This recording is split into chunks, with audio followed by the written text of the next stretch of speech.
We're here with Shaykh Abu Taubah at Al-Kauthar course on the treasures and of revelation, the sciences of the Quran, mashallah, and this is the course textbook for the students, and we're here to talk to our Ustad and just to see what the course is about and what's his experience here like. So inshallah I won't take any more time. First, Shaykh Abu Taubah, I know you're checking out my shirt here. Strictly Sunnah. The Strictly Sunnah, yeah. by Abu Shahada. Abu Shahada, naam, tabarakallah, mashallah. Mashallah. Can you tell us a little bit about this course, how you prepared for it, and can you tell us exactly what the course is about? Naam, alhamdulillah rabbil alameen. This course is designed to be an introduction to the sciences of Quran. So there are 80 sciences of the Quran, and that's a lot to cover in 2 days. Mm-hmm.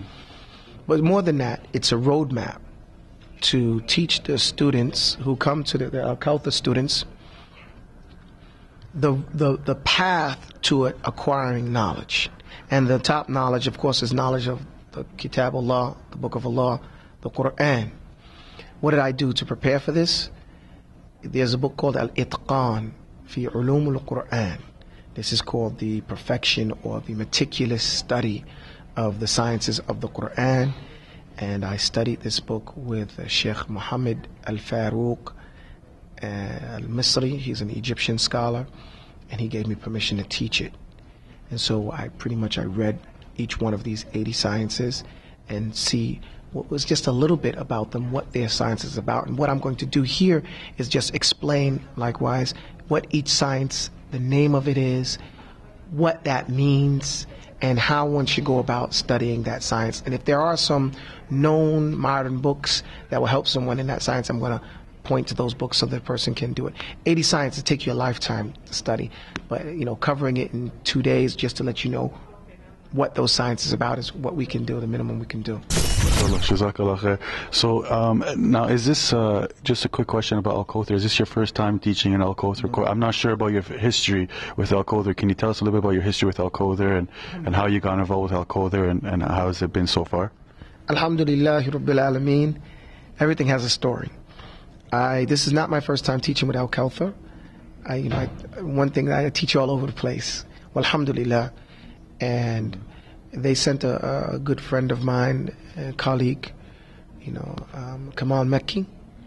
He approached me and he asked me if I would consider teaching for Al-Kauthar.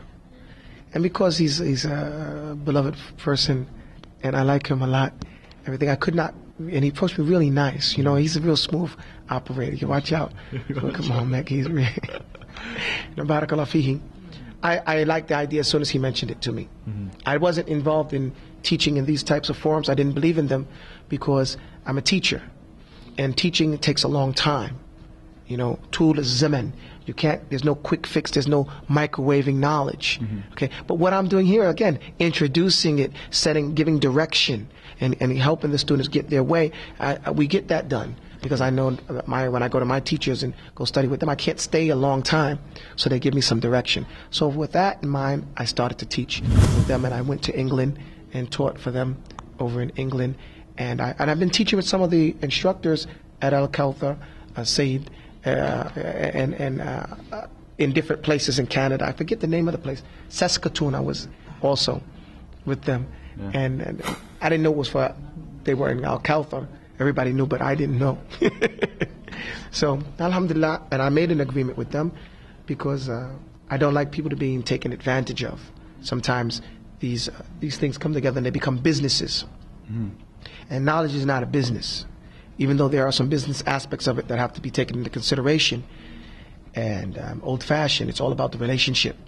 I didn't want to be restricted. I'm teaching to spread Islam, and also, of course, I have to feed my family. We have to take that in consideration. But I don't want then my thing to be taken and then duplicated, and then I don't get anything out of that, for longevity. So I spoke to the brothers at Al-Kauthar. Rahim is my beloved brother, and I trust them. And so they said, hey, come teach. And I said, I came and taught. And that's what it's been, our word. Can you tell us like maybe something that impressed you about one of the students at Al-Kauthar, or a certain thing that happened with a student from Al-Kauthar? Is there a certain specific thing, or just a general statement that you want to say about the students at Al-Kauthar? Well, you know, I teach, so I teach students from all over the world all the time. So I'm always looking at students and seeing if they have the tenacity, the inner strength to actually study. One of the things that impressed me about the students of Al-Kauthar is that they come out. Knowledge is not going to come to you. You have to get up and do something. A lot of people think that they're studying by just staying at home and getting whatever they can get for free on the internet. Those classes, we do free classes in order to bring people in and show them what we have, but we don't have free classes because then anybody comes in and you don't know the quality of the student. And then all types of bad manners happens. But when students have to come out their pocket and spend a little money, it's a nominal fee because you can't pay for what you're getting. Right. You cannot pay for the knowledge that you learn and the change that it makes on your entire being, and in your here in this world and in the hereafter.